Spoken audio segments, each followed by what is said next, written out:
Semane, who is the chairperson of the Finance Committee at NERSA, as well as the member of the Electricity Subcommittee and other committees of the Energy Regulator. Ms. Semane.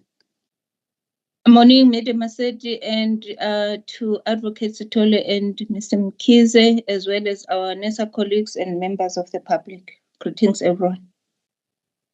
Thank you very much, Madam Semane. I'm also joined by Mr. Musuvukile Mkhize, who is the member primarily responsible for petroleum pipelines, the member of the Electricity Subcommittee and other committees of the Energy Regulator. Mr. Mkhize. Thank you, Chairperson. Good morning to you, Chairperson, members of the subcommittee, management and staff present, as well as members of the public that are following us through the various live streaming platforms. Thank you. Thank you very much. Thank you, members. Members, I would like us to go straight to the adoption of the agenda. We've got an agenda proposed before us with the withdrawal of matters arising. Are members happy to adopt the agenda by show of hands, members?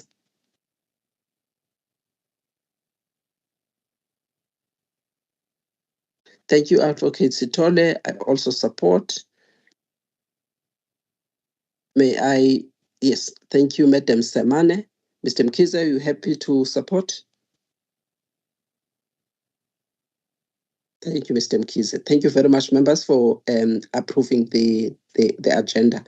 Members, there are declaration forms that are uploaded on Convene. If you can kindly remember to complete the forms and submit them to Mr. Mabunda for the record. Before we move to the substantive agenda items, I would like to check if there are any verbal declarations that members would like to make. There are no hands. I take it that there are no verbal declarations for this meeting. Members, I'm now on item number 5 on the agenda. And item number 5 is the NTCSA's application regarding the use of strategic justification criteria clause 7.7 for sub 1, bullet number 5 of the transmission network code for the ARIS substation.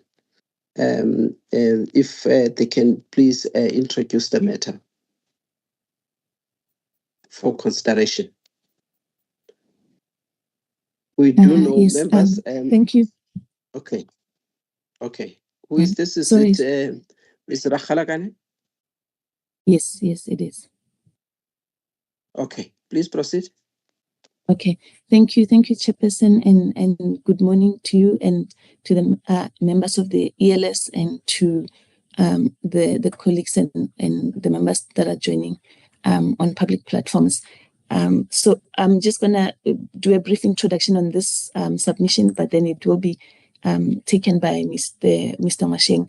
So this application by NTCSA is on the classification of 3 of its projects in the Northern Cape as strategic projects.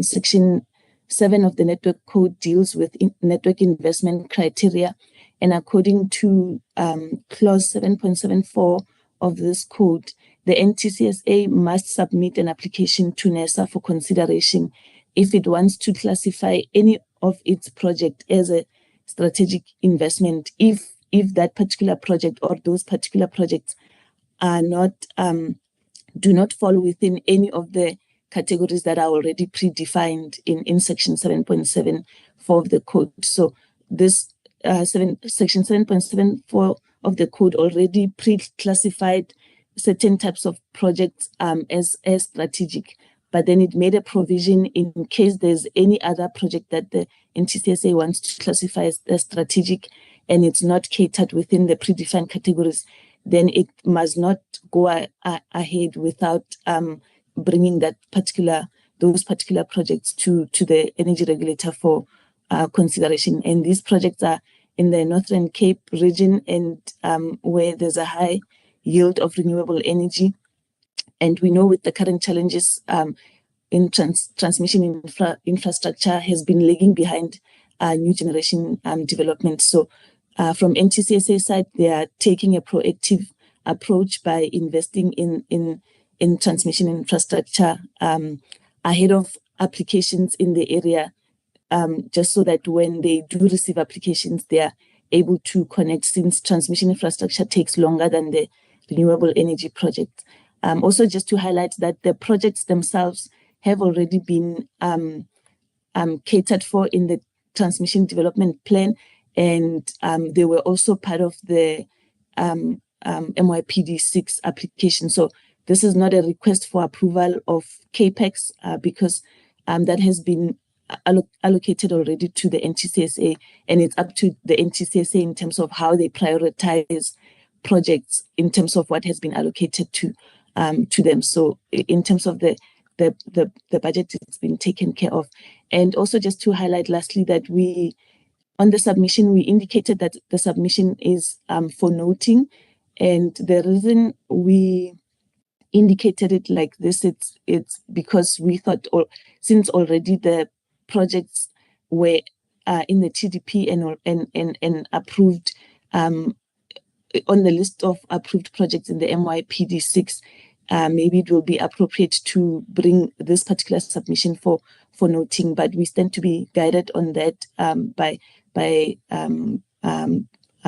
the subcommittee. So I will stop here for now and just ask Mr. Mwasheng to come in and just highlight any other important point that I may have missed, and then go straight also to the recommendations. Thank you. Thank you very much. May you take no more than 2 minutes to do so, please. Straight to the issues. Okay, thank you very much. Good morning, ELS members, management, colleagues, and members of the public. Okay, I'll only flex some few points because Mr. Rakhalakane has already mentioned most of the issues. I'll focus on the analysis, on the NERSA analysis. So NERSA analysis covered the following, among others: the risk related to the execution of these projects, including risk mitigations and the assessment of NTSA's applications for compliance with the network code.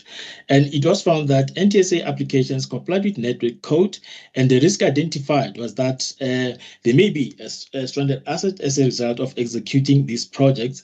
However, because NTSA has received interest in the areas where these projects are, there is the mitigation is that now there will be there will be actually interested IPPs when these projects are complete. So the risk that we actually identified was that if this projects complete and then we don't have customers or IPPs to connect, there might be stranded assets. But that risk now has been mitigated by the fact that there is interest in those areas. And another element I want to also bring into place that based on the analysis, it was very clear that the ARIS, the Krypton, and the Corona projects are essential. Hence, there is a need for them to be executed by the NTCSA. And going through to the recommendations that are on page 9 of 37, it is recommended that the Electricity Subcommittee notes the use of a strategic justification criteria, clause 7.7.1, bullet number 5 of the grid code for the execution of the following projects by NTCSA: 14.1 ARIS substation 400 to 132 kV transformer project, 14.2 Krypton 400 to 132 kV substation establishment project, and 14.3 Corona 400 to 132 kV substation establishment projects. Thank you very much. Thank you very much, members. I would like to open the matter for a discussion. Members, the issue of the noting, I think the team made a mistake. I think after I questioned it, they couldn't deal with it. I think the submission was taken straight to the next office.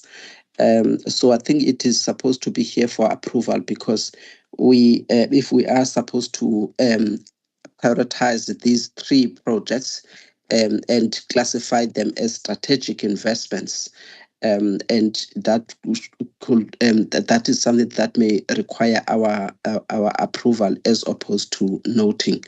And so that is the issue that they have informed me that my comments and guidance they omitted to incorporate, because I think the submission from my office, it was taken straight to the next office. So that is the issue here. So and then the other thing that I had asked them to look into was the issue of the fact that obviously there's going to be financial implications on this, which they must monitor and make sure that the money is not gonna be an extra money. It will be money that is already approved by the regulator through the MYPD6. So it may be something that we may want to emphasize as a condition. Those are the two things, members, that I wanted to bring to your attention, so that you probably don't have issues with regard to this noting or approval. Mr. Mkhize?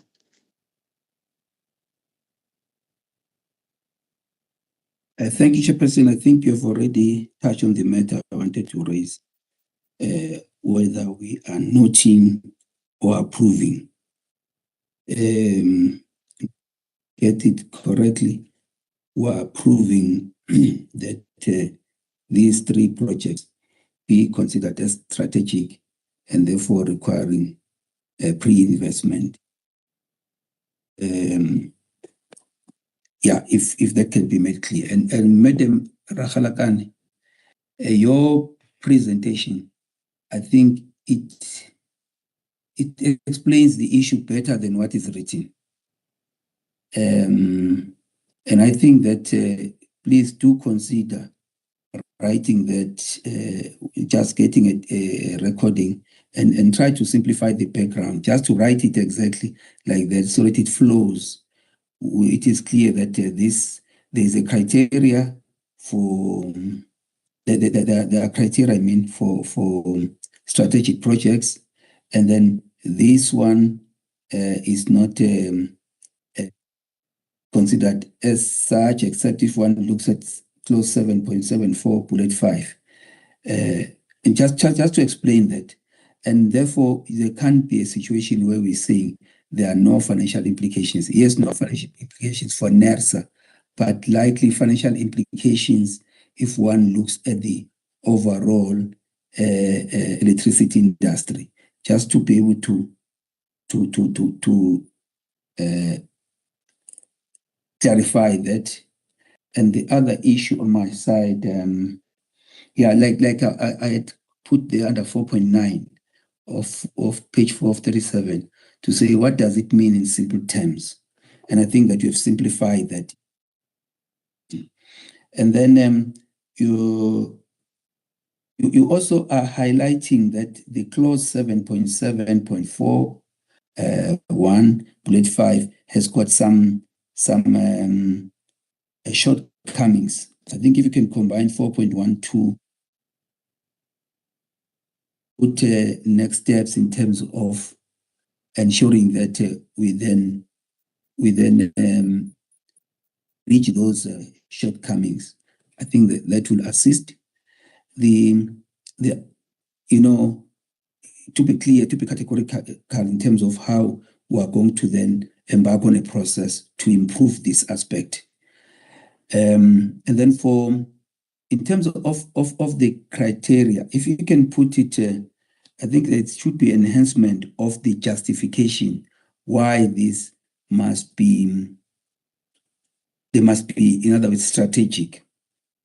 For example, if you go to 5.13, you are saying however, it is expected that these projects will strengthen the substations and networks, which will attract renewable connections based on the interest received in the area where these stations are located. It is therefore anticipated that customers would connect shortly after the installation of the transformer. If you can just outline those interests, because what is the substantive reason for this optimism? In other words, the project pipeline of known or mooted projects. If you can just improve on that one. And then in under 5.15, I think you need to say that the RS substation 400-132 kV project is justified. Is it for implementation in 2027? Just want to check that, because you are saying it's justified in 2027. Maybe you omitted to say for implementation. I think the rest, this also applies to others. And then you under 5.4 you talk of which requires that the results are. I mean, are these requirements addressing the risk involved? Because it should be clear, here are the risks and this is how you're addressing them. I think under 10, institution or bodies consulted, please just make it clear that what other authorities need to be consulted other than the NTCSA itself, if there is any. Yeah, I think I'm covered other than that. If you can just help with these responses. And I think that, the last thing, under page 12 of 37, 2.1.2, if you can also put the other sections, the whole section, I mean, outlining the whole section would assist to provide the context. Because this is like an exception to the section, and providing that context of the section would help for one to understand what one is actually approving. Thank you. Sorry for taking long. Thank you. All right. Thank you, Mr. Mkhize, for those areas of improvements. I think they're all for improvements, Mr. Mkhize. I don't think that there is a clarification required, unless there is also only one, which is the reasons for optimism for that one project. I'm not sure if it's ARIS. If we can just clarify that and be succinct, straight to the point without repeating yourself. If you can just clarify on that, all of the others are straightforward. Ms. Rakgalakan or Mr. Ngwasheng? Yeah, okay, no, thanks. Thank you, Chairperson. I will maybe just answer the one on the shortcomings in terms of the clause itself. We are planning to make proposals for amendment so that it's clear that it needs to be submitted to, the application needs to be submitted to the regulator for approval. So part of the plan is to take it via the grid code amendment process. And in terms of the how NTCSA is quantifying this need in the area, they've received a number of queries on connection in the area, but only to find that they are not able to provide quotations for those connections because they don't have the transmission infrastructure to be able to evacuate their power if these renewable projects were to develop their generation. But maybe Mr. Ngwasheng, if you want to add on that one. Okay, thank you, Chair.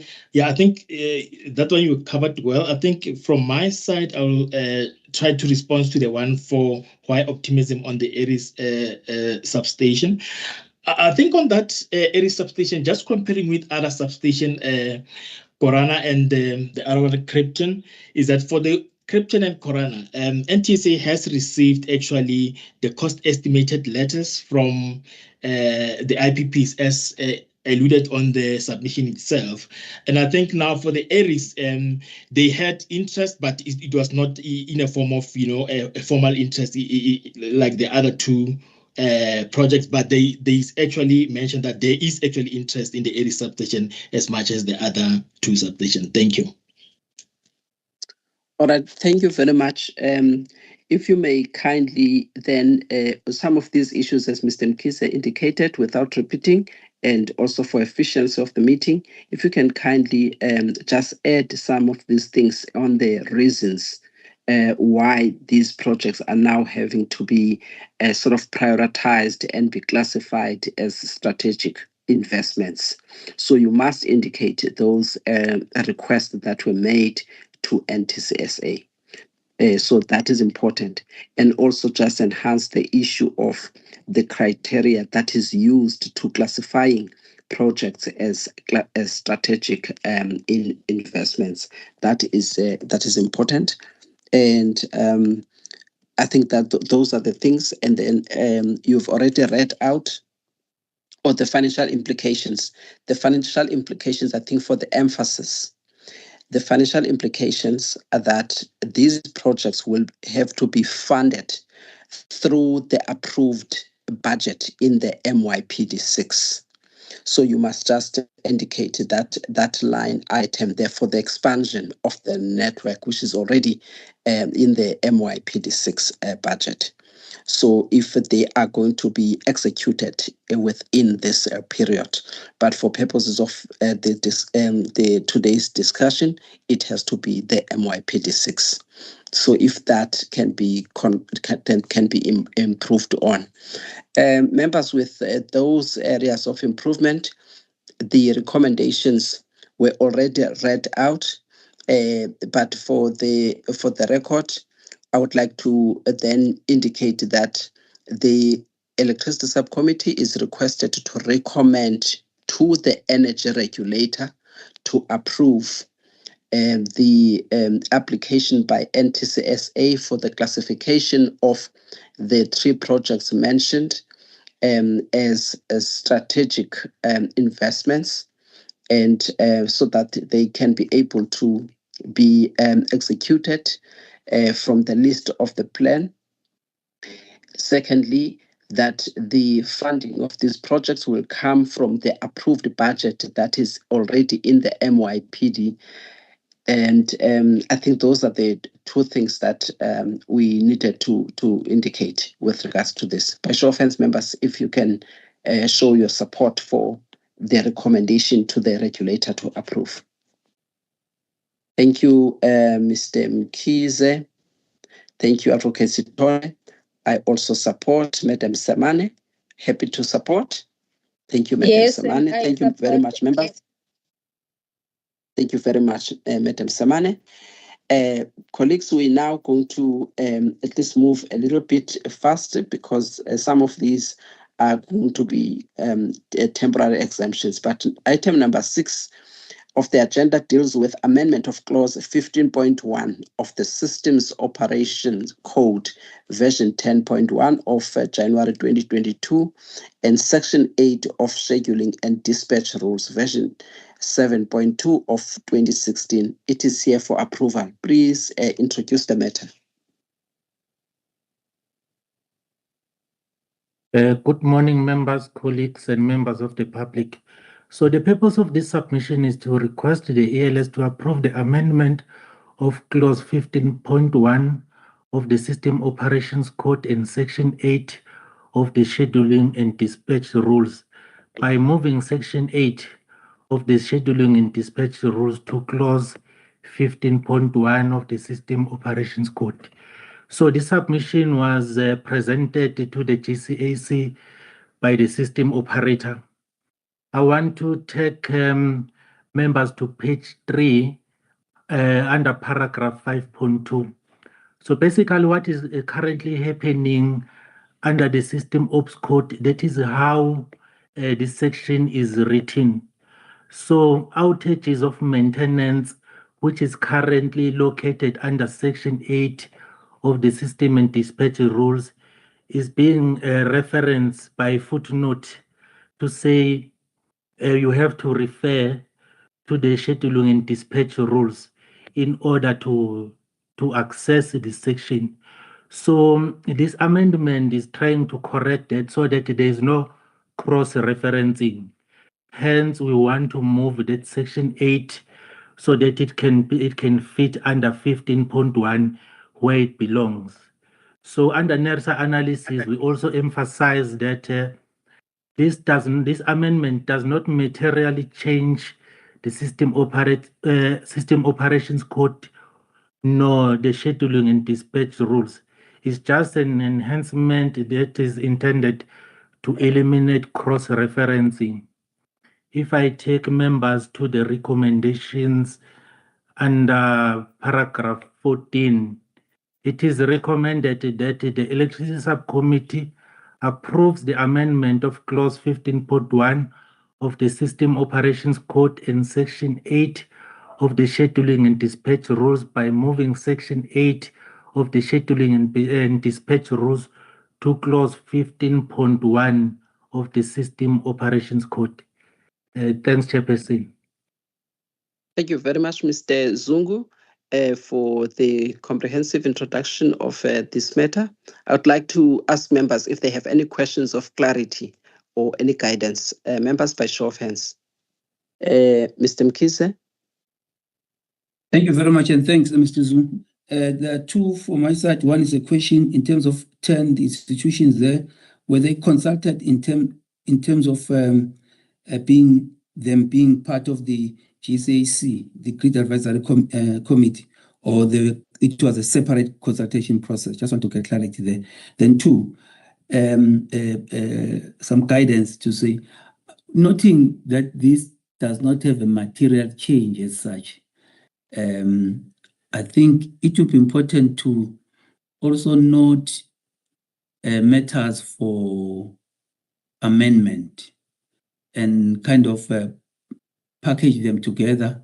And then when you've got a substantive amount, you can then be able to come here for a request for amendment. I think it makes the process much better, more focused, and because you are going to pick up something later on, a small thing, then you want to make a change. I've found that whilst on the policy side of things, much more efficient and effective, unless there is some agency that pushes one to do the way that we've done. That's all from my side. Thank you. Thank you very much, Mr. Mkhize. Any other question from the members? Mr. Zungu, may you please, I think it's just an improvement from Mr. Mkhize, but Mr. Zungu, do you want to acknowledge that and what you are going to, or how you're going to implement the enhancement? Thanks to Mr. Mkhize. So basically, the delegation matrix does allow us under the standing instruction that minor maybe submissions like this, maybe we can consider them and then for approval by the FTRM, and then that can be noted maybe at the end of the financial year. Maybe that's a route that we have to take maybe when we were dealing with the matters of this nature. Also, under page 5, when it comes to consultation, paragraph 10, there are bodies that were consulted, which forms part of the representation of the GCAC. So there was some form of consultation.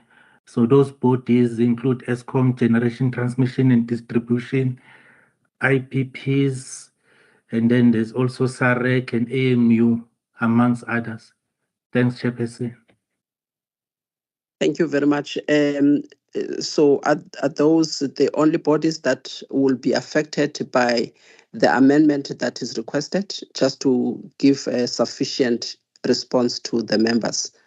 Because consultation is consultation also for purposes of persons or affected parties, so that they know, what the decision or what is being asked and how the decision is going to affect them. So if you can give the members that assurance or certainty. Those were only members that were consulted. However, Chairperson, I must emphasize, we're not introducing any new amendment, maybe by updating or introducing certain section. The only objectives of this amendment is to move Section 8 from the Scheduling and Dispatch Rules and move it to Clause 15.1. So the reading, the context remains the same. Even if maybe there's a member of public that is interested in knowing maybe in terms of outage maintenance, it didn't change the context. We're just moving one part from one side to the other. So literally speaking, there won't be any impact even if maybe we're not consulted. Thanks. Okay. All right. Thank you very much. I'm hoping that Mr. Mkhize, you are happy with the response, and also to other members, just to clarify the issue of the affected stakeholders and the consultation. If members are then happy, I would like to then take members to the recommendation. The recommendation was already read out by Mr. Zungu, and the issue of clarification has been, of consultation has been clarified.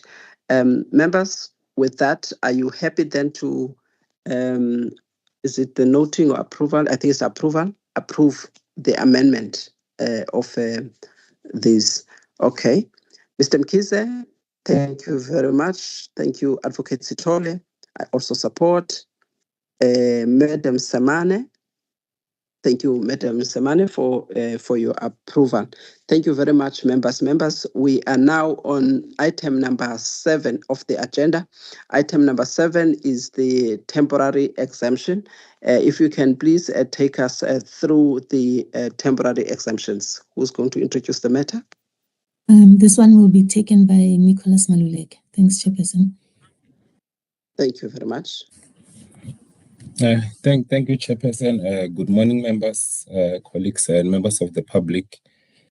The purpose of this submission is to request the Electricity Subcommittee to approve temporary exemption for NTCSA Rockdale Substation from complying with clauses 4.4 sub 2 and 5.1.5 sub 1 of the Network Code. The ELS is duly delegated as per clause 1.7 of the delegation matrix of 29 August 2024 to approve applications from the ESI requiring exemption to the South African Grid Code. Chairperson, that these two clauses of the Network Code require substations to have bus bar protection for every main transformer or line supplying that bus bar. For this requirement to be met, a double bus bar arrangement is required.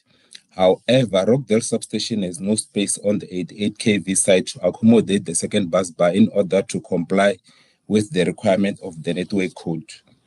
Table 3 provides a summary of non-compliant aspect of the NTCSA Rockdale substation and the reason for non-compliance and the remedial action in order to achieve full compliance.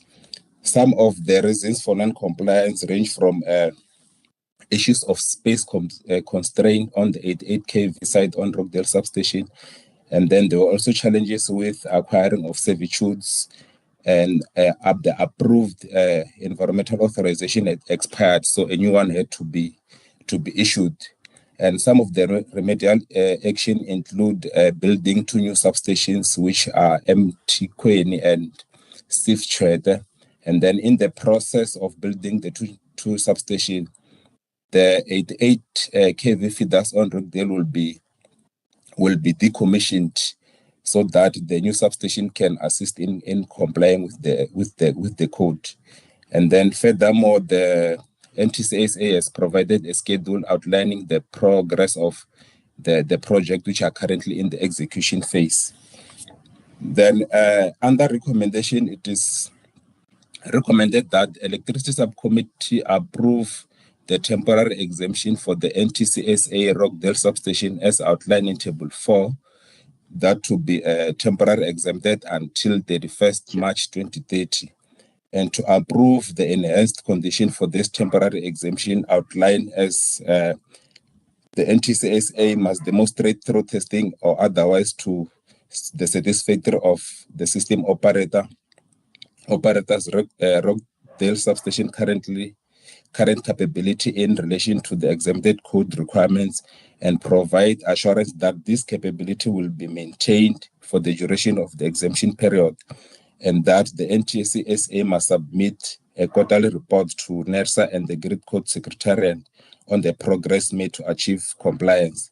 The report shall be submitted to NERSA Grid Code team at nersa.org.za and gcm@eskom.co.za. Thank you, Chairperson. Thank you very much. Members, any questions of clarity on the request for exemption? I think all the key points are covered, including the monitoring and the quarterly reports. By show of hands, members, if you have any question of clarity on this one. Mr. Mkhize? Thanks for the presentation. Thanks, Chairperson. I'm covered, and I do support the approval. I just need, when you go to table 3, those reasons for non-compliance. I think somehow one needs to clarify if the status quo remains, or what. For example, you're saying that there were challenges with the option of acquiring servitudes for the 132 kilovolts lines at Maple Hall and Rockdale B substation. Just to clarify, did they end up acquiring these servitudes? Are they in line for that? Because this also talks to alignment amongst the authorities, noting the strategic importance of electricity supply in the country. So, if that can be clarified, as well as the initial approved environmental authorization that expired, a new authorization needs to be obtained, as to where the process is, just to give a feel that the time being provided is adequate for them to then comply. Otherwise, with that enhancement, I do support. Thank you.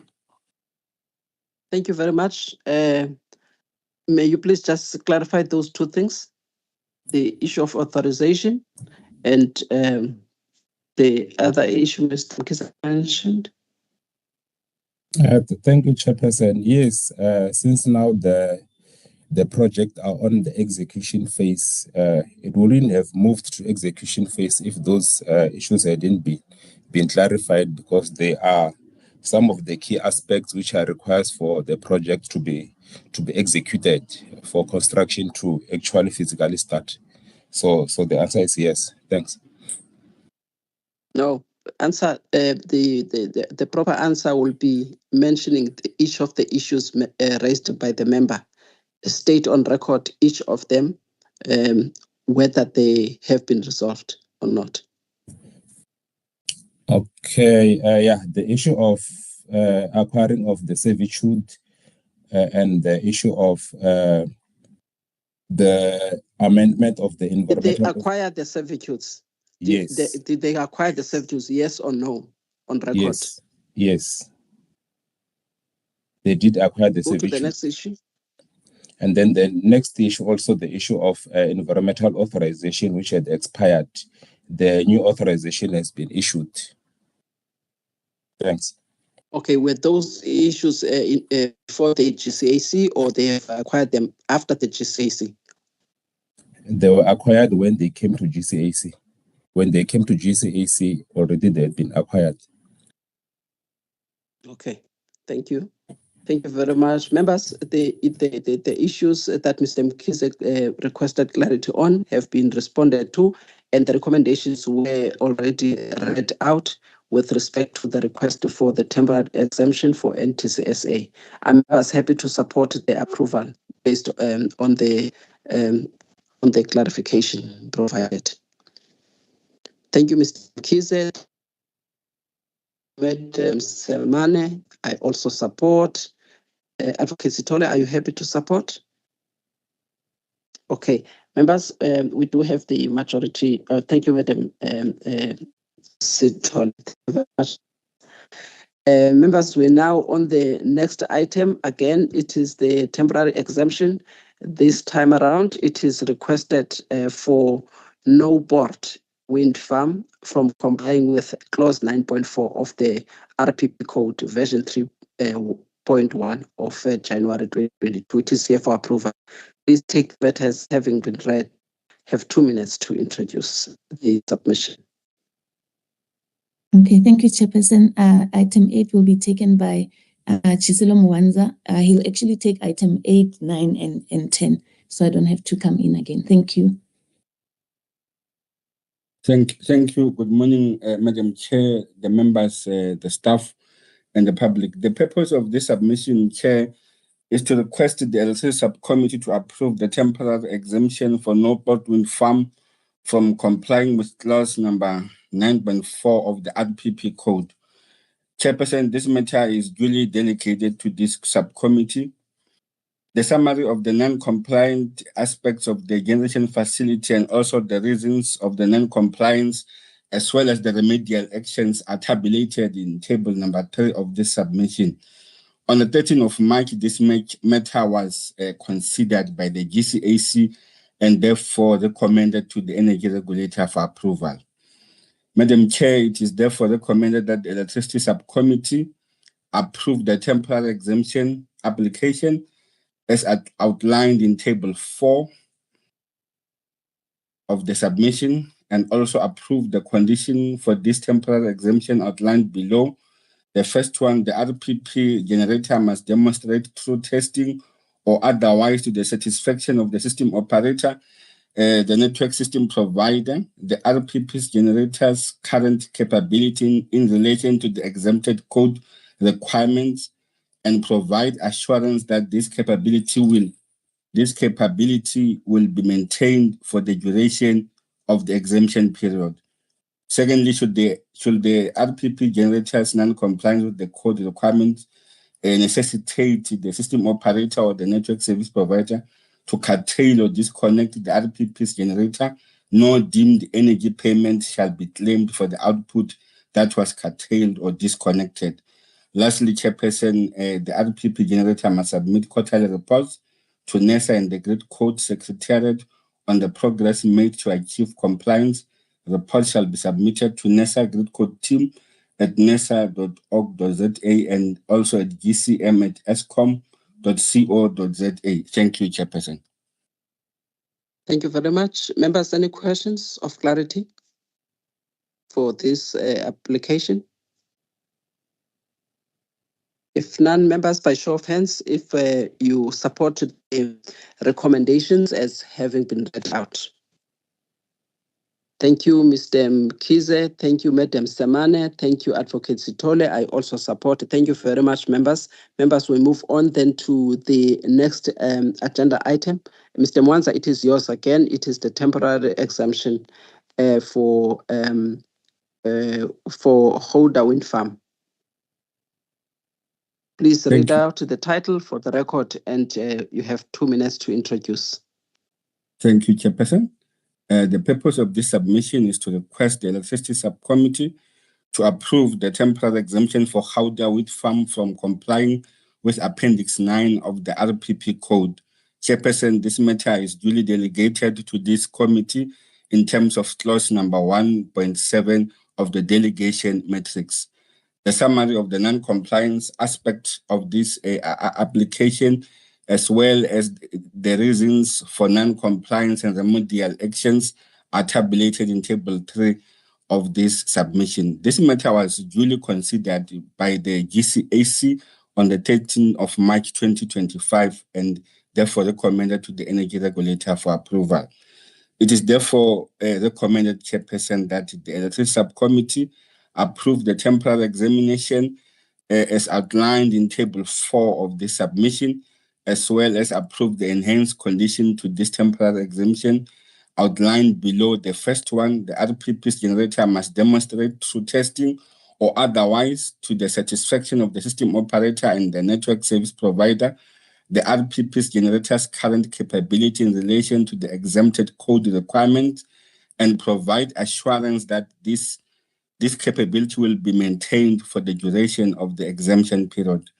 Secondly, should the RPP generator's non-compliance with the code requirement necessitate the system operator or the network service provider to curtail or disconnect the RPP, nor deemed energy payment shall be claimed for the output that was curtailed or disconnected. Lastly, Chairperson, the RPP generator must submit quarterly report to NERSA and the Grid Code Secretariat on the progress made to achieve compliance. Report shall be submitted to NERSA Grid Code team at nersa.org.za and as well as gcm@eskom.co.za. Thank you, Chairperson. Thank you very much, members. The submission has been presented. Any questions of clarity? By show of hands, members, if you do have. Please go ahead, Mr. Mkhize. Thank you, and thanks to the presenter. I'd just like to know On table 3, you indicate that Hoda Wind Energy Facility is closely collaborating with its wind turbine generators original equipment manufacturer, Nordex, Acciona Wind Power, and Acciona O&M to fix and conduct dry run testing by first quarter of 2025. Has this dry run testing been done? That is all. Mr. Mwanza, please respond. When is quarter 1 ending? And has it been, has the testing been done? Thank you, Chairperson. Chairperson, the testing has not yet been done. They didn't meet the target. Thank you. Okay. But in any event, that project plan will also be something that will be monitored, and then, you inquire letter going to this licensee. And also, I think the GCAC also does check these things. Is that correct? Yes, Chairperson, that is correct. Okay, but then a follow-up, I think a letter checking the reasons for not meeting the target for quarter 1. I'm just also on record, I'm not sure they are quarter 1 or when does it end? When did it end, quarter 1? It is the calendar year of 2025, Chairperson. And end of March. Yes, end of March. And to take into consideration that this application was considered by the GCAC on the 20th of March before the first quarter ended. Thank you. Oh, okay. So obviously the decision was a bit late to then say to them they must, so it affected the project plan in any event. Mr. Mkhize? From my side, I don't take that issue of affecting the project plan because this work is going ahead irrespective because they need to comply in any event. So they need to do work in parallel to the submission serving. So all I'm saying that there must be diligence in terms of monitoring and enforcement because we don't want to read dates that people actually are not adhering to because it, like in anything, it creeps with you missing that one date, that's this and this and this. Then we hear that 31st of January 2026 is not sufficient. That's all I just want to state. And when certain things like this are provided, management must show that they're taking responsibility by not just giving us something that is not watertight. Thank you. Otherwise, I support. Thank you very much, Mr. Mkhize. Thank you, Mr. Mkhize. Mr. Mwanza, the concern is very clear from the members, and the guidance also is that this licensee must be required to comply with the target for quarter 1, and there must be correspondence to the licensee asking for the reasons for lack of compliance, and also indicate when are they going to remedy that non-compliance by doing the testing that was supposed to be done. I think that is very clear. With that, members, are members happy then to approve the temporary exemption for Hoda Wind Farm in terms of complying with Appendix 9? Thank you, Mr. Mkhize, and thank you, Madam Samane. Thank you, Advocate Sithole. I also support. Thank you very much, members. Mr. Mwanza, please go ahead with the next item, which is now item number 10 of the agenda, temporary exemption for Solar Capital Orange PV farm. Thank you, Chairperson. I'll take the matter as read. The purpose of this submission is to request the electricity subcommittee to approve a temporary exemption for Solar Capital Orange PV1 from complying with clause 7.3.2 and 7.3.3 of the RPP code. Madam Chair, this matter is duly delegated to this subcommittee. The summary of the non-compliance aspect of this application and the reasons for non-compliance and also the remedial actions are tabulated in table 3 of this submission. This matter was considered on 13 March 2025 by the GCAC and therefore recommended to the energy regulator for approval. Madam Chair, I just want to bring into your attention that when we look at the project plan, we had confirmed with the applicant, with the licensee, if they are on track in terms of their project plans, which entails that during March they will be conducting testing. So they have confirmed that on record, Madam Chair. Therefore, it is recommended that the LC subcommittee approve the temporary exemption application and also approve the conditions for the temporary exemption outlined below with the following conditions. The first one, the RPP's generator must demonstrate through testing or otherwise to the satisfaction of the system operator and the network service provider, the RPP's generator's current capability in relation to the exemption code requirements and provide assurance that this capability will be maintained for the duration of the exempted period. Should the RPP's generator's non-compliance with the code requirement necessitate the system operator or the NSP to curtail or disconnect the RPP's generator, no deemed energy payment shall be claimed for the output that was curtailed or disconnected. Lastly, Chairperson, the RPP generator must submit quarterly reports to NERSA and the Grid Code Secretariat on the progress made to achieve compliance. Reports shall be submitted to NERSA Grid Code team at nersa.org.za and as well as GCM at escom.co.za. Thank you, Chairperson. Thank you very much. Members, any questions of clarity on this matter? Just to note that there's an issue of numbering on table 3, Mr. Mwanza, that Advocate Sithole is requesting that you do some corrections there. If you can please take note of that. Any other issue that members would like to raise? If none, members, Advocate Sithole, that matter that you raised is going to be corrected by Mr. Mwanza for the record. I just want now members to indicate by raising their hands that they are in support of approving the temporary exemption for solar plant. Thank you, Advocate Sithole. Thank you, Madam Semane. Thank you, Mr. Mkhize. I also support. Let's now go to the next exemption. We are on item number 11. It is again for NTCSA. This time around, it is for Van der Kloof Power Station in respect of compliance with clause 4.1, 5.1, bullet 5 and 6, as well as 7.1, bullet 8 of the metering code, version 10.1 of January 2022. I've already read out the title. Please deal with the issues on this temporary exemption. Why and when are they going to comply?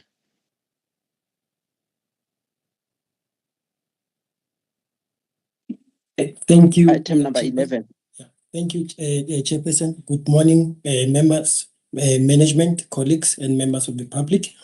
Thank you very much, Chairperson. If you've just read out the title of the submission, the Electricity Subcommittee is duly delegated as per clause 1.7 of the Electricity Delegation Matrix to approve the applications from ESI requiring exemptions.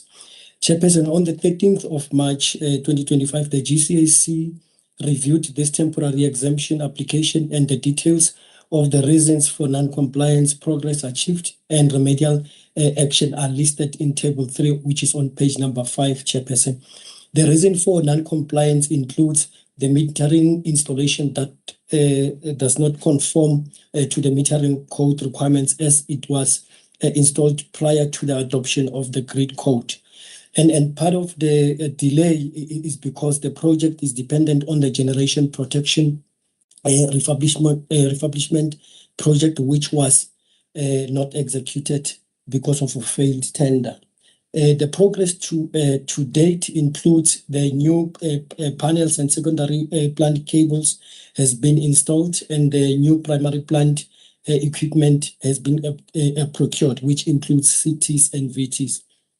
This temporary exemption application is recommended for approval because they will not compromise the objectives of the grid code and the integrity of the national grid.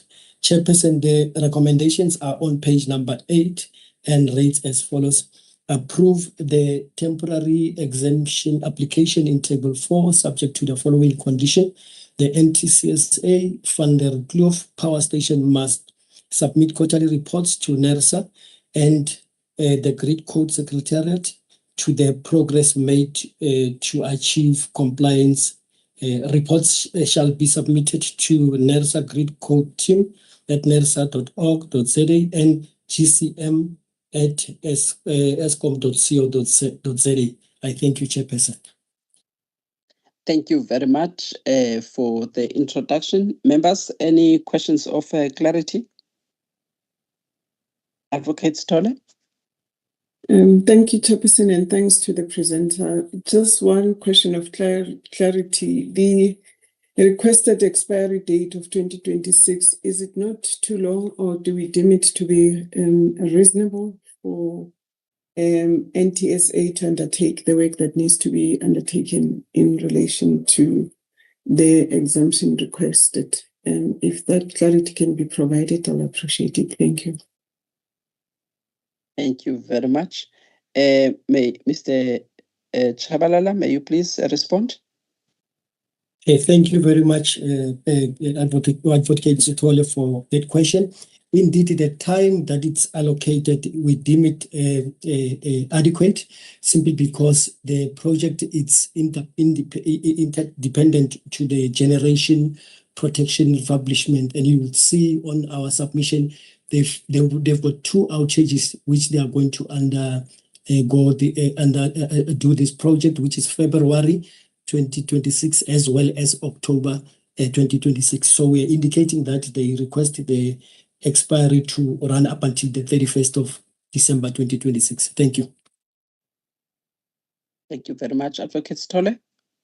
Are you happy with the response? Chair, I'm fine. I just wanted to check the reasonableness of the period if it was tested by the team. Thank you. I am fine with the response. Thank you very much. With that, members, I would like to take you then to the decision that is sought. The recommendations were already read out. I won't repeat them. Just to confirm that this is the request to approve the temporary exemption for NTCSA for the Van der Kloof Power Station. Members, if you can raise your hands to indicate your support for the approval. Thank you, Advocate Sithole. Thank you, Mr. Mkhize. Thank you, Madam Semane. I also support the approval of the exemption. Members, we are now on item number 12 of the agenda, which is the application by Molemole local municipality to include the INEP electrified area, that is the Diwaweng village. They would like to incorporate this village in the license to operate a distribution facility under Schedule 1, of which Schedule 1 has the list of all areas of supply. They just want to include that. If you can please take us through this application, so that this matter that is before us, and issues of consultation.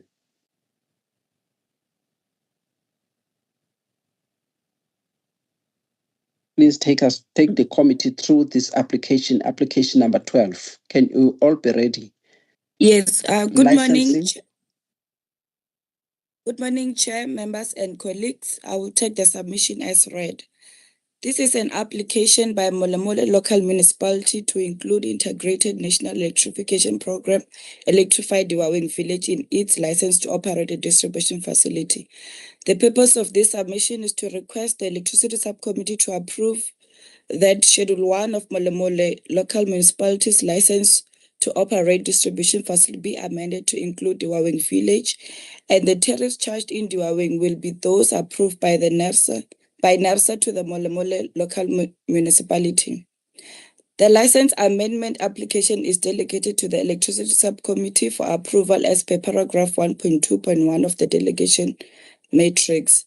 Molemole local municipality submitted an application to NERSA requesting that its license to operate a distribution facility be amended to include Diwaweng Village. The application included the Department of Electricity and Energy INEP funding confirmation letter for the year 2024, the financial year 2024-25. The INEP funds have already been approved, allocated, and gazetted by the DEE for the electrification of Diwaweng Village as per Municipal Integrated Development Plan. Clearly, area map has been provided and will be incorporated into the NERSA GIS for Molemole Municipality supply area polygons with a relevant NERSA electricity distribution number. This application is processed in accordance with the NERSA rules for licensable distribution areas of supply and license condition and NERSA's internal processes. I'll go to the recommendation. The recommendations are found in section 14 of the submission on page 5 of 19. It is requested that the Electricity Subcommittee approve that Schedule 1 of the Molemole local municipality's license to operate a distribution facility be amended to include Diwaweng Village, and the tariffs charged in Diwaweng Village will be those approved by NERSA for the Molemole local municipality. Thank you, Chair. Thank you very much. Members, by show of hands, if you have any questions of clarity with regards to this application. And let me go to Mr. Mkize? Mr. Mkize, followed by Advocate Sithole. Thank you, Chairperson. And thanks to the presenter. I just would like to get clarity here. When I look at 4.1, is the area already included in terms of the program that NERSA is undertaking regarding the allocation of distribution areas, whether it's Munich or ESCOM? And then one then deals with the inclusion of the area once electrified. Because I just want to get clarity, what are we dealing with here? Because I don't find anything that is stopping NERSA at a technical level from engaging with the DEE INEP or unit and sorting out the area allocation issues prior to application as part of a pre-application engagement.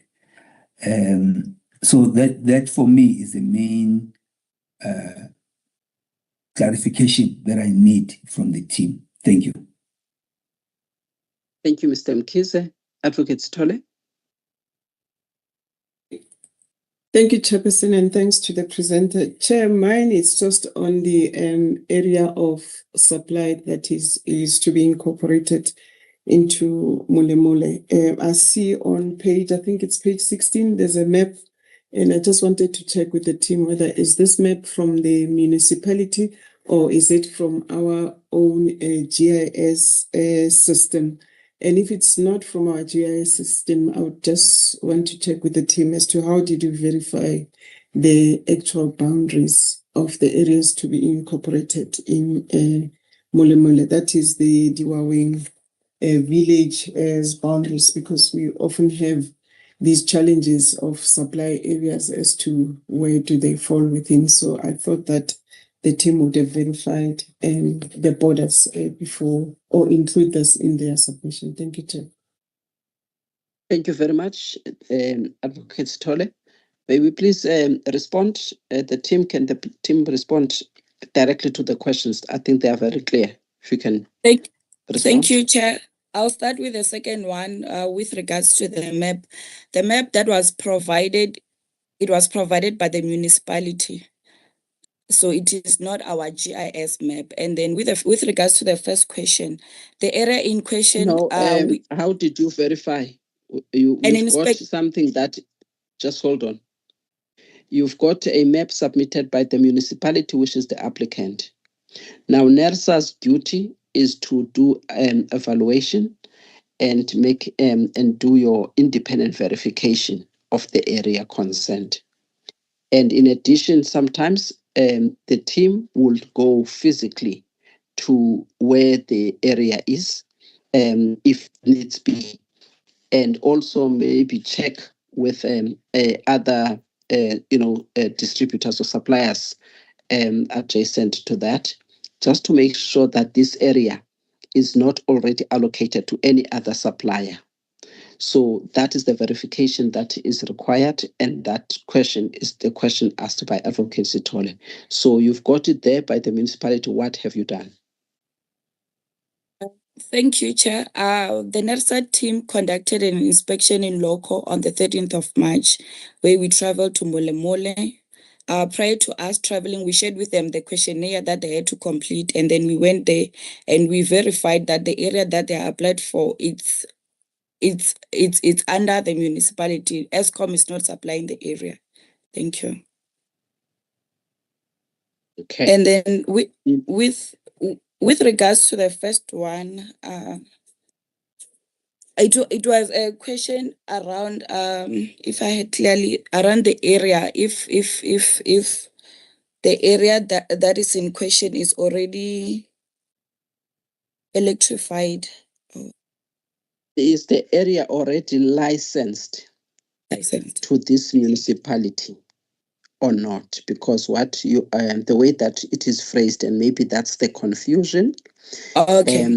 Area is that in question, just hold on.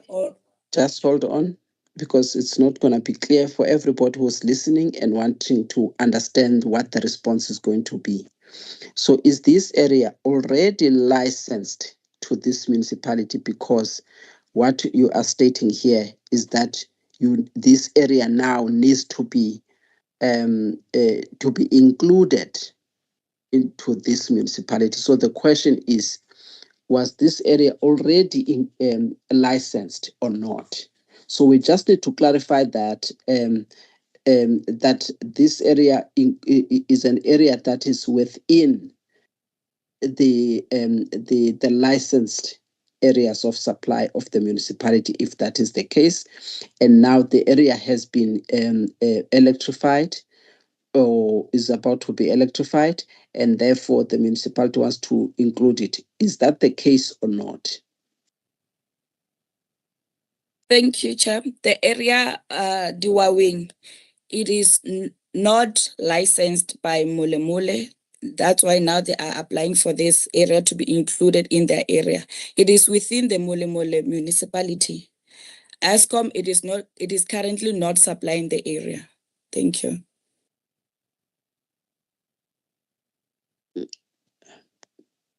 Mr. William Mkhize.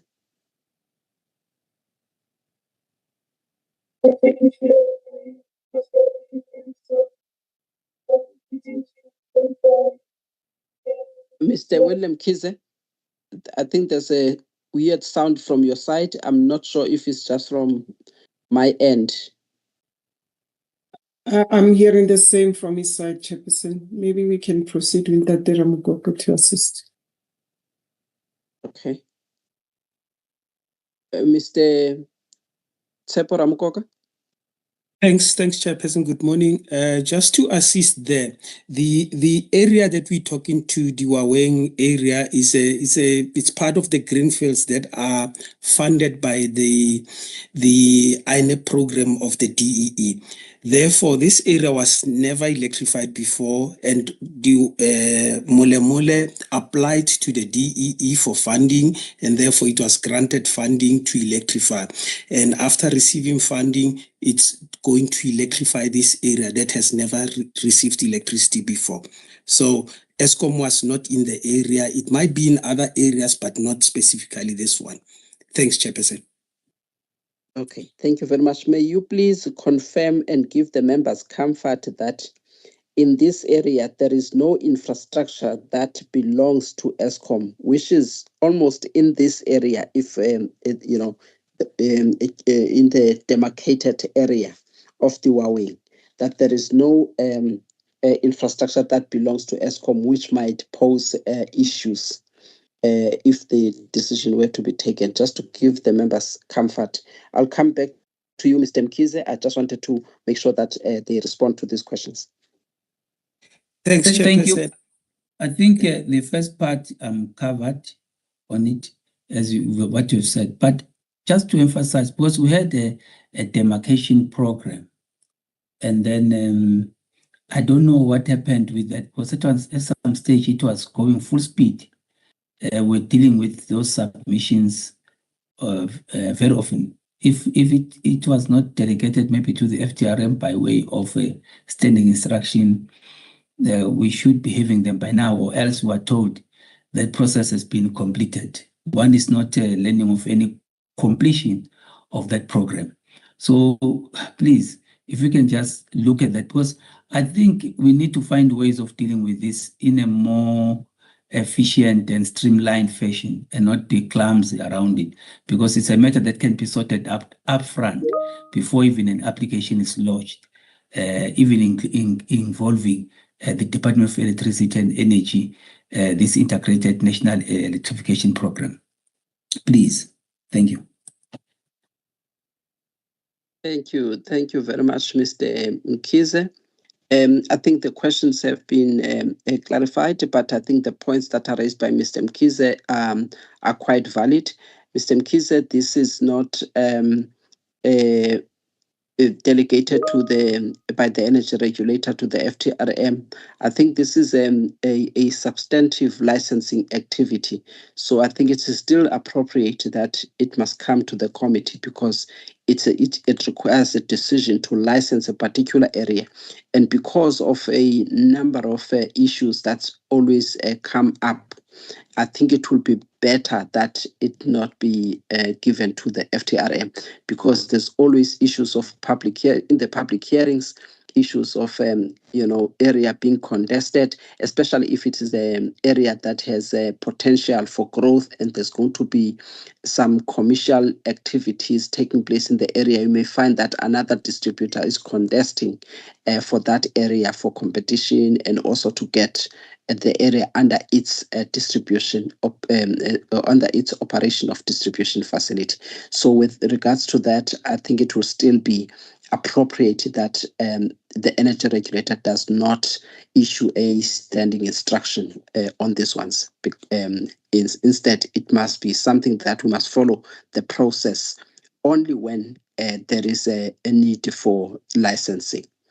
Thank you. But I think your other points with regards to the previous project on the GPS, is it what is this GIS, and the proper allocations, I think we must now be receiving a report with regards to the progress in that regard. With that, members, are you then happy to approve that this area be included in the municipality, Mulemule municipality, as one of its areas of supply? By show of hands, members. Thank you, Mr. Mkhize. Thank you. Sorry, thank you, Advocate Sito. Thank you, the approval. Let us now go to the next item. I think we are on agenda item number 30, members. Tim, can you please introduce the item?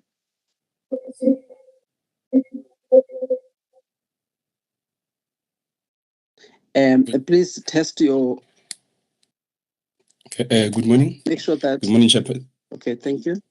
Yes, please. Okay, good morning, Chairperson, members, colleagues, and members of public. The purpose of the submission is to request the Electricity Subcommittee to approve Edition 5 of the NRS 048-2, Electricity Supply, Quality of Supply, Voltage Characteristics, Compatibility Levels, Limits, and Assessment Methods. This matter is duly delegated by Section 6.1 of 6 for ELS to approve the industry standards such as the NRS 048. The matter was approved for public participation in the ELS of January, and then there was a public hearing which was scheduled on the 31st of March, and only received one written comment, which is on table 2. And subsequently, we had a pre-hearing which was scheduled on the 31st of March, and members provided guidance and raised questions during the deliberation. And the issues raised are at Section 6 of deliberations, which is on page 5 of 52. Just on a high level, this part of the NRA 048 edition 5 is intended to provide NERSA with means of evaluating quality of supply provided by licensee, and also establishing appropriate quality of supply contracts. And also it provides minimum standards and criteria for planning, designing, operating, and managing networks. And the benefits to the customers is that it provides criteria to evaluate the quality of supply delivered at their point of connection by licensee. And the benefits for equipment suppliers is that it helps them in assisting the designing of the network equipments. And with that, the recommendations are on section 14, which is on page 5 of 52, which is where the ELS is requested to approve edition 5 of the NRA 048-2, as well as the decision and the reason for decisions which are attached as Annexure B, and the NRA 0482 is attached as Annexure A. Thanks, Chair. Thank you very much. Members, any questions of clarity on this matter? By show of hands, members, if you do have. If none, members, I would like you to go to the recommendation, the decision that is sought. It has been read out by Mr. Hooper. By show of hands, members, if you are in support of the decision. Thank you, Mr. Mkhize. Thank you, Advocate Stolle. Thank you, Madam Semane. Thank you, members. Members, we are now on item number 14. Item number 14 is the service quality incentives target setting for NTCSA for the year 2025-2026. It is here for approval. Please take the matter as having been read.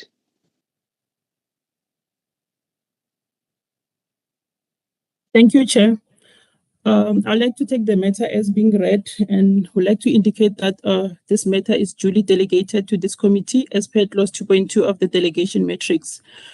The purpose of the submission is to request the elected subcommittee to recommend to the energy regulator the approval of the performance set point target of NTCSA on its service quality incentive result for the current financial year.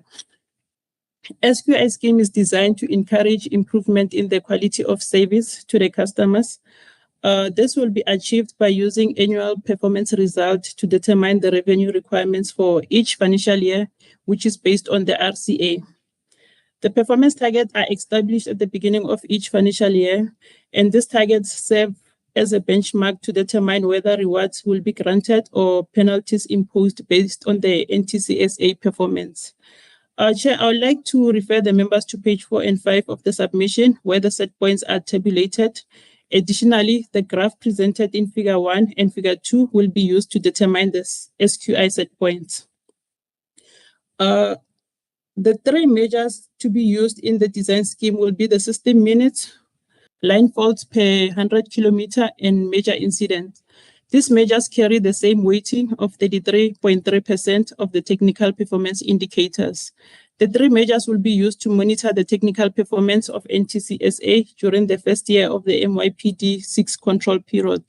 The performance target set points runs concurrently with the MYPD 6 control period, and these targets are revised at the end of each control period in order to reflect the current state of the utilities network.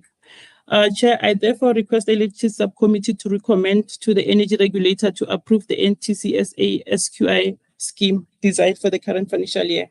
Thank you. Thank you very much. Members, any questions with regards to the targets that are being set here for NTCSA for its performance? If none, members, I would like members then. Mr. Mkhize, any specific question on the targets?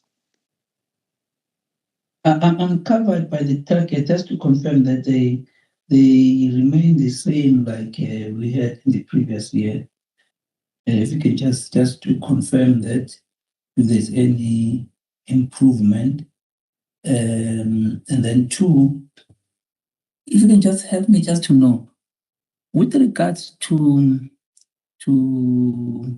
load shedding, where is it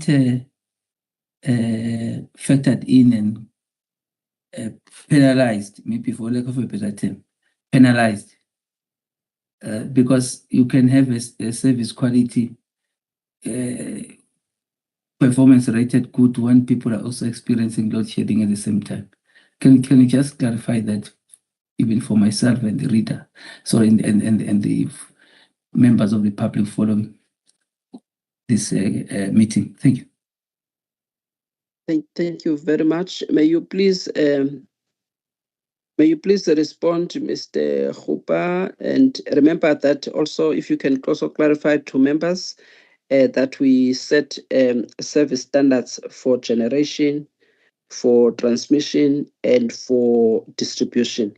So the one that is before us is for transmission. Take it from there, Mr. Khupa. Okay, thank you, Chair. Yep, with regards to load shedding, it's mentioned in the generation SQI, not the transmission one. So when we deal with the generation SQI, that so it will be factored.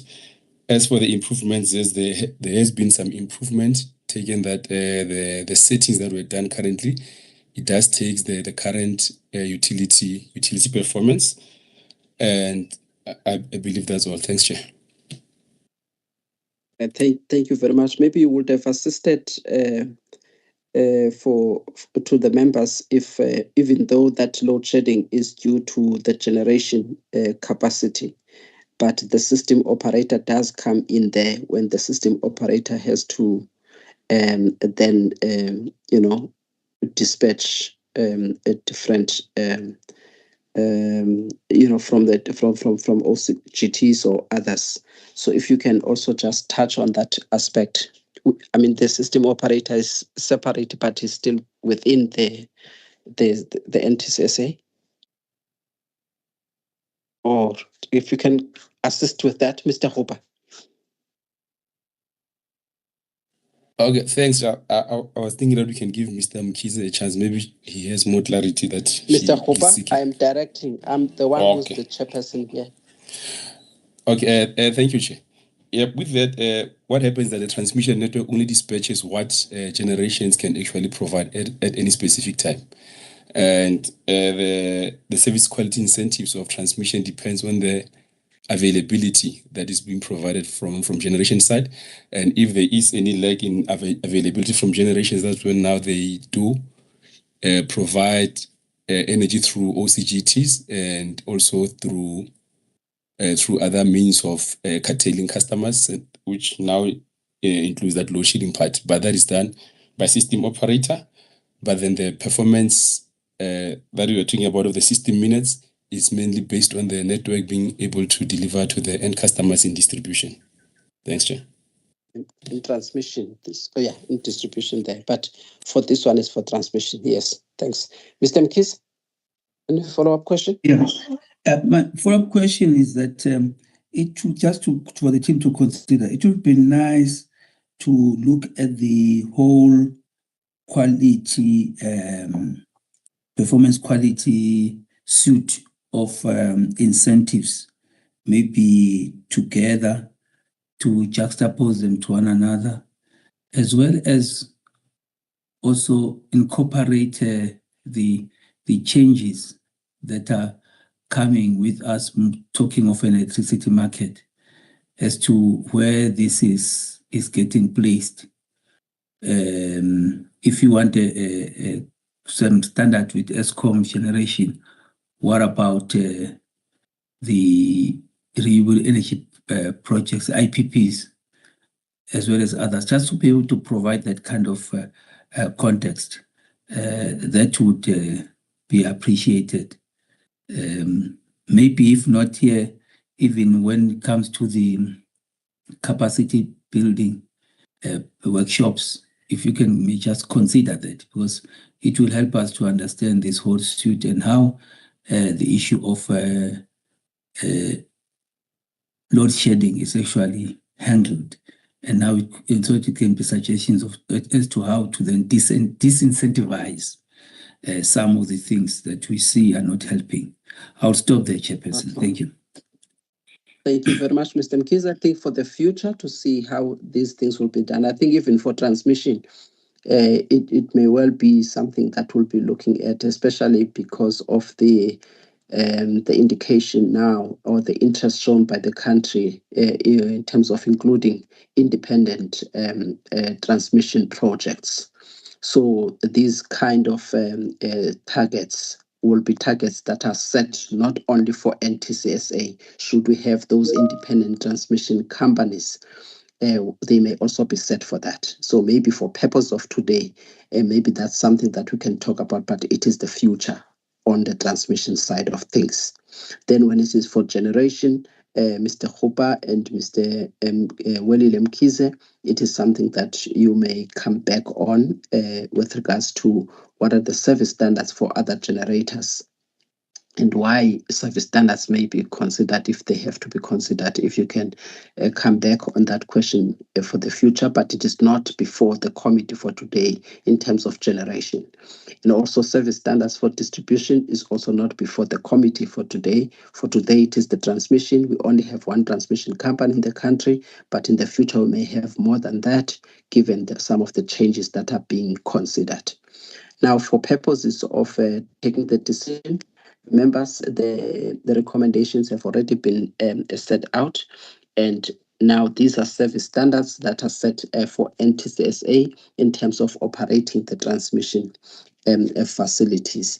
And there is usually also a change to the extent that it may seem that the standards are so easy to achieve, and therefore they just get an incentive in the form of a monetary incentive. But there's always an opportunity to look into the criteria and look into the standards and change the standards, sorry, the targets, so that it is not always something that is just easy to achieve and not look at other areas. Now, members, by show of hands, if you can kindly show the approval, support for the approval. Thank you, Mr. Mkhize. Thank you, Madam Semane. And thank you, Advocate Sithole. I also support approval. Colleagues, can we now move on to the next agenda item? And after this agenda item, I'm going to ask Mr. Mkhize if you can kindly assist with chairing, because I am running late. Please introduce the matter. Thank you, Chairperson. I'll be introducing the matter 15, which is a stakeholder engagement and advocacy annual report for the financial year FY 2024-25. This matter is delegated to the electricity subcommittee as per clause 7.7.2 of the matrix of 29 August 2024. I will take the matter as read. So as members are aware, on an annual basis, the Electricity Division does develop an annual plan for the stakeholder engagement and advocacy initiatives that will be undertaken within a particular financial year. Table 1 on page 3 of 51 highlights the initiatives that were planned to be implemented for FY 25. And so this report just reports against that plan. Section 5 highlights the details of the initiatives undertaken, a majority of which were really to deal with issues of the amended ERA.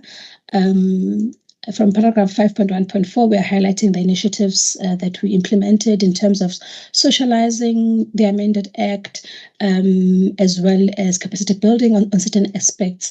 And then we're also highlighting on 5.1.6 some inputs that we made to the new transmission regulations at an official level. So these regulations have since been gazetted for public consultation by the department, and NERSA will be making formal comments in that regard. NERSA colleagues were further requested to take part in a multidisciplinary task team on the independent transmission projects. As you would know, that this is one of the additions that have been included in the amended Act in terms of procurement of transmission infrastructure and the participation of private players in that space. And so we are seeing a great improvement in the level of cooperation between ourselves as NERSA and the department, and we are partnering on quite a number of these initiatives, and our input is valued, which is a positive aside.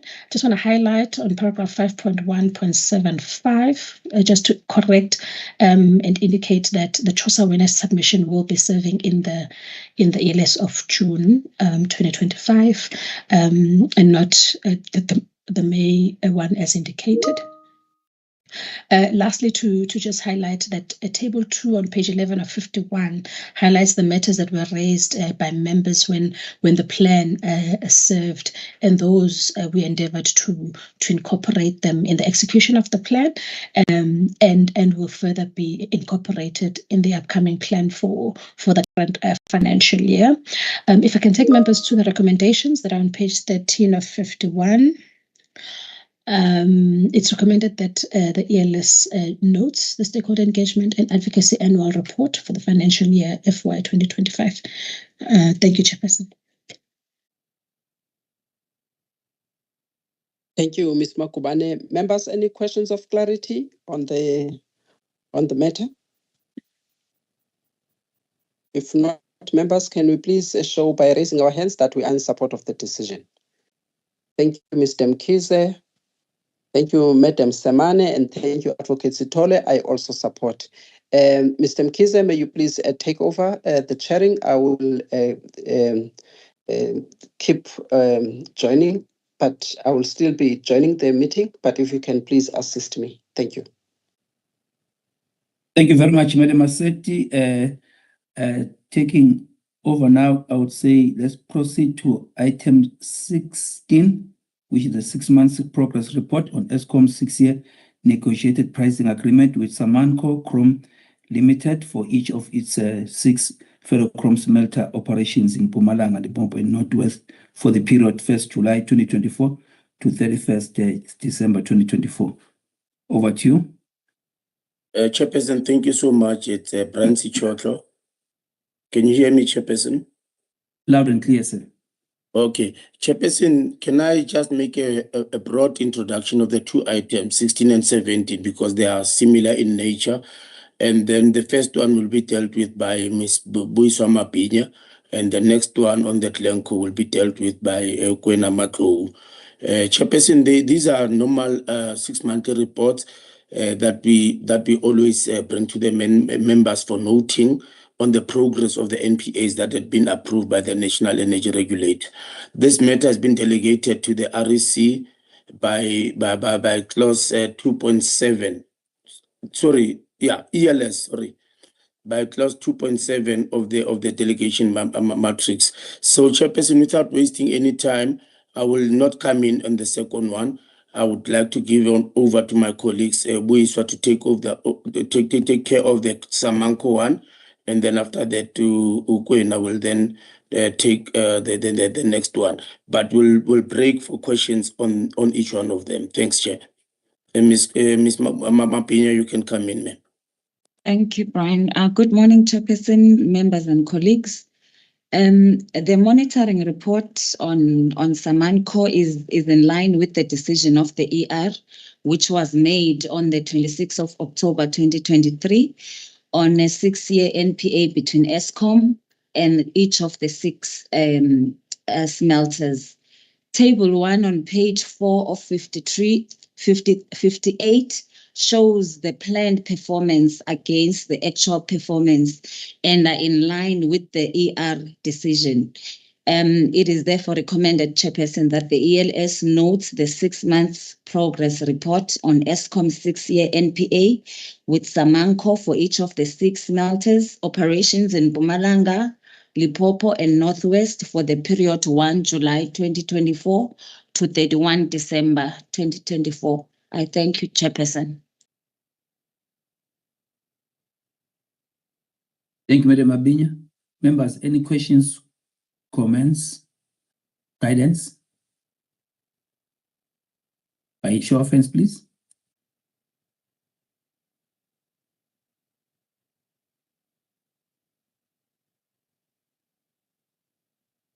I don't see any hands. Maybe from my side, Madam Mapinya, if you look at table 1, you've got the actual energy consumed. That 8,000 gigawatt hours. So you've got 8 terawatt instead of the 80 gigawatt hours. Am I reading it correctly? Yes, that's correct, Chairperson. Okay. And lastly, in the because I'm taking it that whilst we are monitoring, there's also feedback to the department, and if there are any changes that needs to be made in terms of the framework, those are being considered. Also taking into cognizance some of the things that we picked up during the MYPD 6 public hearings. Is that happening? That is just all from my side. Just want to get the clarity. Yes, Chairperson, that will be dealt with through the stakeholder advocacy program, but we have provided that information to the project leader for the stakeholder engagement advocacy project. Thanks, Chairperson. Thank you. With no other hands, members, go to recommendation under 14. Which says that it is recommended that the research subcommittee notes the 6 months progress report on Eskom's 6-year NPA with Samanco Chrome Limited for each of its 6 ferrochrome smelter operations in Mpumalanga, Limpopo, and Northwest provinces for the period 1 July 2024 to 31st December 2024. By show of hands, members, if you support the recommendation. Thank you, Madam Simane, Advocate Stolle, Madam Maseti. Take it that has indicated support. This then dispenses of item 16. We progress to item 17, which is similar to 16, but this one is a 6-month progress report on Eskom's 6-year negotiated pricing agreement with Glencore Merafe Chrome Venture for each of its 4 ferrochrome smelter operations in Mpumalanga, Limpopo, and Northwest for the period 1 July 2024 to 31st December 2024. It's here for noting. Over to you, Madam. Thanks, Chairperson. Good morning, members and colleagues. This monitoring report is in line with energy regulation made on 26 October 2022 regarding Eskom's approval for 6-year NPA with Glencore Merafe for each 4 of ferrochrome smelter operations in Limpopo, Mpumalanga, and Northwest. Table 1 on page 4 of 60 show the planned performance against the actual performance and are in line with energy regulators' decision. It is therefore recommended that the Electricity Subcommittee notes 6 months progress report on Eskom's 6-year NPA with Glencore Merafe Ferrochrome Venture for each of its 4 ferrochrome smelter operations in Limpopo, Mpumalanga, and Northwest for the period 1 July 2024 to 31 December 2024. Thank you, Chair. Thank you. Members, any questions, comments, or guidance to the team? I see no hands. Oh, there is one hand from Advocate Stolle. Over to you, ma'am.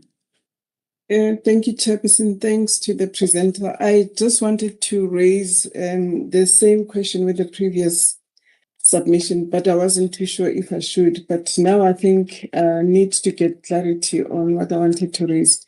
Chair, on table 1, when you look at the column on the blend performance, I take it that that is the performance for the 6-year period of the NPAs, of these 2 NPAs, right? And if I am correct, then the current report or progress report that we are given, it's in the 3rd column on the actual performance for the period that is provided there. If I am correct, Chairperson, I thought probably maybe because these reports are provided every 6 months, it may have been really helpful for the team to also really give us a comparison of what was the performance in the last 6 months when we compare it with the second one, so that one gets an idea that on an annual basis in terms of those 2 6 months report, we can get a view of the performance of these particular the performance of the parties through these particular agreements. So I just wanted to get that clarity so that it becomes clearer to me in terms of the presentation of the table 1. Thank you, Chair. Stotlo? Okay, Yeah, thanks, Chairperson. Chair. Can I take this Stotlo? one, Kwena? If you don't mind. Please Chairperson, proceed, Mr. Stotlo, please. Our intention, Chairperson, is to bring a comprehensive report that includes all the NPAs that have been approved by NERSA. That will be from the beginning of the NPAs up to date. So that report is actually being crafted, and it will be coming to the ELS for consideration, Chairperson. Noted, Mr. Stotlo, but I think that it's a good practice and also it helps to provide insights. Whenever you're looking at a 6-month report, you just look at the previous reporting period, to keep it in check. I think that becomes like a minimum requirement. So in the next report, maybe if you can make an enhancement by way of including the previous months, the previous 6 months performance for the next report. I see your thumbs up. Thanks for that. We then move to Madam Maseti. Wanted to say something? Yes, thanks, Chairperson. Chairperson, I think the proposal from the member is that the team must do some incremental progress reporting on these things. So it will be advisable that they kind of even create a sort of a table, and then on that table they will show, what has been the progress since we granted or approved the NPA, at least just some key things, because there are some key areas where we can track performance. So if they can do so, but on a particular year, then they can show in the previous 6 months how did they perform in terms of those specific themes and areas, and how have they progressed in terms of the current report. So if they can do it in an incremental way, it will be of assistance. Then it is something else to talk about a consolidated report for the NPAs with other companies. First of all, let's do incremental progress reporting for individual NPAs. Then we can do the comparison out of a comprehensive consolidated report showing the impact and showing what are some of the positive economic spin-offs that came as a result of the NPAs. Thank you. Thank you. If I summarize the issues, one, in the next reporting period, we need to capture what the previous reporting period, or even go even one more back compared to the current one. Let's have that. And then the comprehensive report, where we look at different NPAs, we also need to capture the recommendations around matters, the observation, and the recommendations. Observation, what has worked, what hasn't worked, the areas of possible improvement. And then we then draft recommendations regarding that in particular, so that you can provide meaningful feedback to the policymaker. That is part of the next action items that you need to execute. With that, members, are you then happy to note this report? By show of hands, please. Thank you, Madam Maseti, Advocate Tole, Madam Simane. This then dispenses of item 17, which is a 6-month progress report on Eskom's 6-year negotiated pricing agreement with Glencore Merafe Chrome Venture for each of its 4 ferrochrome smelter operations in Mpumalanga, Limpopo, and Northwest for the period 1 July 2024 to 31 December 2024, duly noted by the ALS. We then proceed to item 18, which is the noting of FTRM's approval of the trading license amendment in terms of clause 5, C and G, standing instructions of the approved electricity subcommittee delegation matrix. Madam Njogu. Thank you, Chair. Good morning to the members, the colleagues, as well as the members of the public.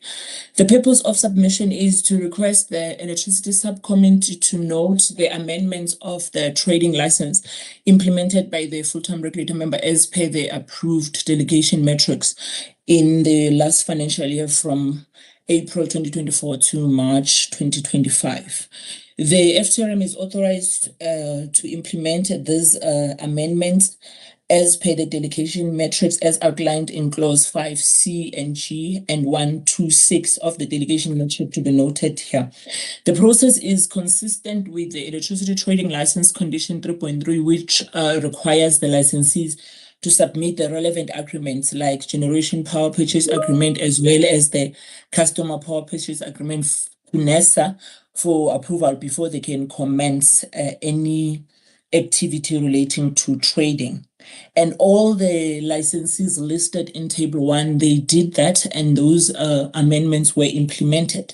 It is recommended that the ELS note the full-time regulator members' confirmation and implementation of the amendment of the trading licenses in line with the standing instructions as detailed in table 1. Thank you, Chair. Thank you. Madam Yogo, any questions, comments, guidance from members by show of hands, please?